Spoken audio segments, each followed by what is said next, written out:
ဗတ္တိဇံခံယူခြင်းနဲ့စုံစမ်းခြင်းခံတော်မူတဲ့အကြောင်းအရှင်ယေရှုဟာဂါလိလဲပြည်နာဇရက်မြို့ကနေယောဟန်ရှိတဲ့ယော်ဒန်မြစ်နားကိုကြွလာပြီးယောဟန်စီမှာဗတ္တိဇံကိုခံယူတော်မူတယ်။ကိုတော်ဟာရေထဲကပေါ်လာတာနဲ့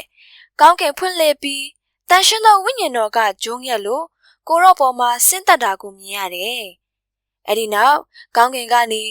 သင်ဟာငါနှစ်သက်မြတ်နိုးရတဲ့ငါရဲ့ချစ်သားဖြစ်တယ်ဆိုတဲ့အတန်တော်ထွက်ပေါ်လာတယ်။ပြီးရတဲ့ချက်ချင်းပဲ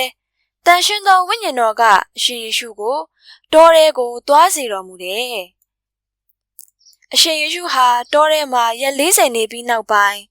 စာရမဏေရဲ့စုံစမ်းသွေးဆောင်တာကိုခံရတယ်။တာရဲ့တိရစ္ဆာန်တွေနဲ့အတူရှိသလိုကောင်းကင်တမန်တွေလည်းကိုရော့ကိုစောင့်ရှောက်ဖို့ရှိနေကြတယ်။ရက်နှဲငယ်ကြတော့ယောဟန်က